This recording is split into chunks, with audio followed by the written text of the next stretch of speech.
नमस्कार, बिहार मिथिला न्यूज में आपका स्वागत है। मैं हूं मनोज। देखिए, बिहार की राजनीति में महागठबंधन में अब प्रत्येक दिन नए बात सामने आ रही है, नए रणनीति सामने आ रही है। अब सबसे पहले यह हो गया था कि बीच में मुकेश सहनी नाराज हो गए थे, लेकिन उनकी भाषा जो थी वो महागठबंधन के साथ ही थी, तेजस्वी यादव के साथ ही थी। कारण है, तेजस्वी यादव के साथ जितने नजदीकी वो रह चुके हैं, हेलीकॉप्टर में मछली खा चुके हैं, उनके साथ हेलीकॉप्टर में घूम चुके हैं, इससे उनको आशा है कि तेजस्वी यादव अगर मुख्यमंत्री बनेंगे तो मुकेश सहनी को उप मुख्यमंत्री बनेंगे।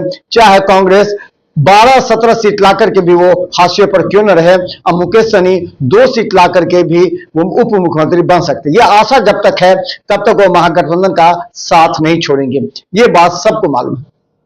लेकिन अब समझिए, 14 से 15 सीट मुकेश सहनी को महागठबंधन देने की बात कर रही है, लेकिन उन्होंने 40 से अधिक सीटें मांगी है। इसके बाद महागठबंधन में थोड़ी सी खलबली मचना भी स्वाभाविक है। सब ये कह रहे हैं कि जब मुकेश सहनी का अपना वोट बैंक नहीं है, अगर वोट बैंक रखता तो पिछले कई चुनाव में उनका जो रिजल्ट था वो रिजल्ट देख के पता लग सकता है कि मुकेश सहनी का वोट बैंक किधर खिसका है। ये सभी जानते हैं कि मुकेश सहनी का सहनी समाज का 80% वोट वो सीधा बीजेपी के साथ जुड़ा है, और लोकसभा हो या विधानसभा हो उसमें जुड़ा है। ये बात सभी को समझ में आ रहा है। मुकेश सहनी बीच में नाराज हो गए थे, जब 40 सीट नहीं मिली तो वो थोड़ा सा आनाकानी करने लगे थे। तो महागठबंधन में ये बात उठने लगी थी कि अगर मुकेश सहनी नहीं लड़ेंगे तो कांग्रेस को अधिक सीट मिल सकती है, वाम दलों को अधिक सीट मिल सकती है।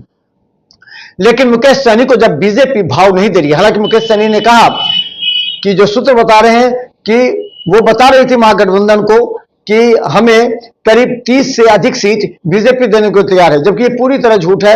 ऐसा नहीं हो सकता है, क्योंकि अगर मुकेश सहनी को सीट मिलेगा तो उनको बीजेपी के छोड़ करके नीतीश कुमार को अपने खाते से सीट देनी पड़ेगी मुकेश सहनी को, जो ऐसा पॉसिबल नहीं है। इस बार एनडीए में भी पूरी तरह तकरार है।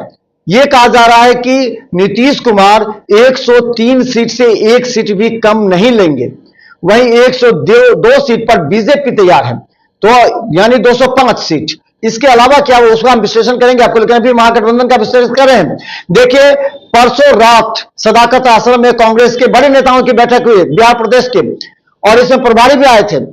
यह कहा गया कि देखिए, राष्ट्रीय जनता दल के कई ऐसे नेता हैं, कई ऐसे संभावित प्रत्याशी हैं जो कांग्रेस के जीती हुई सीट पर जाकर के क्षेत्र में घूम रहे हैं, जिससे वहां कंफ्यूजन क्रिएट हो रहा है, भ्रम पैदा हो रही है। तो क्या यह सही है? कांग्रेस के जीते हुए सीट पर अगर राजद के नेता जाकर के वहां लोगों से बात कर रहे हैं, क्षेत्र में काम कर रहे हैं, इससे कांग्रेस में खलबली है। इसका सीधा विरोध तेजस्वी यादव से किया गया है, और कहा गया है कि देखिए, कांग्रेस को जो सीट है वो तो जीती हुई सीट है, उस सीट पर अगर कोई राष्ट्रीय जनता दल का नेता जाकर के वहां एक अपना कैंपेन करता है तो निश्चित तौर पर इसका बुरा प्रभाव महागठबंधन पर पड़ेगा। देखिए, कल भी महागठबंधन में कांग्रेस के बड़े नेताओं की बैठक तेजस्वी यादव से हुई है, और तेजस्वी यादव से इस बात का आक्रोश जता दिया गया है कि जहां से कांग्रेस की उम्मीदवारी है, जहां से कांग्रेस चुनाव लड़ चुके हैं, वहां पर राजद के नेताओं का जाना दुर्भाग्यपूर्ण है और इसका असर पड़ेगा। अब सवाल यह है कि इस बार जो कांग्रेस को 70 सीटें देने की बात चल रही है, और इस पर लेकिन परंतु है, क्योंकि 17 सीटें जीती है थी कांग्रेस पिछले चुनाव में। अब सवाल यह है कि कांग्रेस आरजेडी गठबंधन में अगर इतनी सीटें जीती है तो 70 सीटों में से क्या मुकेश सहनी अधिक सीटें मांग सकते हैं? उनका भी दावा है। मुकेश सहनी कभी बीजेपी की तरफ तो कभी आरजेडी की तरफ, इसे लेकर के उनके सोच पर भी अभी तक महागठबंधन में एकता नहीं बनी है। लेकिन महागठबंधन के लोगों की राय है कि मुकेश सहनी आरजेडी के साथ ही बने रहे तो अच्छा है। मुकेश सहनी 14 से 15 सीट पर तैयार नहीं है, वो 30 से अधिक सीट मांग रहे हैं। इस बात को लेकर वापों की स्थिति है। और हम बता दें, जिस जगह से कांग्रेस के प्रत्याशी खड़ा हुए, हम कांग्रेस की बात इसलिए करना चाह रहे हैं कि परसों कांग्रेस के जो प्रदेश कार्यालय है सदाकत आश्रम, उसमें तमाम बड़े नेताओं की बैठक हुई है। दिल्ली से प्रभारी भी आए थे। बैठक होकर के सीटों का भी बंटवारा, सीटों के भी फॉर्मूले पर तय हुई है, और इसे लेकर के जो आक्रोश है वो तेजस्वी यादव से भी बता दिया गया है। और ये भी कांग्रेस अपनी नीति तय करेगी, क्योंकि तेजस्वी यादव ने कहा है कि आप गठबंधन में है तो आप तय कर लीजिए कौन सी सीटें जो पक्का जिता सकते हैं। ये बात महागठबंधन के तमाम घटक दलों की भी राय है कि जो सीट तय हो उस सीट पर 100% जीतने की बात हो, क्योंकि तेजस्वी की सरकार बने या फिर महागठबंधन की सरकार बने, इस पर करना चाहिए। इस पर नहीं कि हमें सीट मिल जाए, टिकट मिल जाए, इस पर काम करने से इस बार नहीं चलेगा, क्योंकि महागठबंधन के तमाम नेता इस बार बिहार में महागठबंधन की सरकार बनाने को पूरी तरह तत्पर है। इसे लेकर के अभी 2 राउंड की बात चली है और कल भी संभवतः बात हो सकती है। 5 जुलाई को भी एक बात होनी है जिसमें महागठबंधन के तमाम दलों को कहा गया है कि आप अपने क्षेत्र से संभावित जो प्रत्याशी हैं उसके नाम लाइए, जो प्रत्याशी कितने सीटों वोटों के अंतर से हारे हैं उसको भी लाइए। ये तमाम बातों का विश्लेषण करते हुए यह तय होगा कि वो सीट कौन लेगा, यानी किस दल को मिलेगा। इस बात पर चर्चा तेज है और हम बता दें दरभंगा में भी इसी तरह का समीकरण चल रहा है।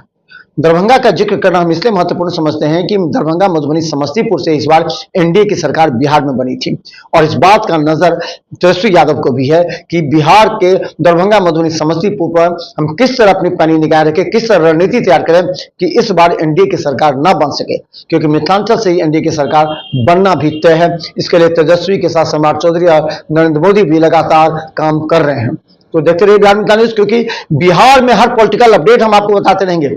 धन्यवाद। यूट्यूब में सब्सक्राइब कीजिए। जीटीपीएल सिटी केबल 10 चैनल पर लाखों लोग हर घंटे हमें ब्रेकिंग के साथ देख रहे हैं। धन्यवाद।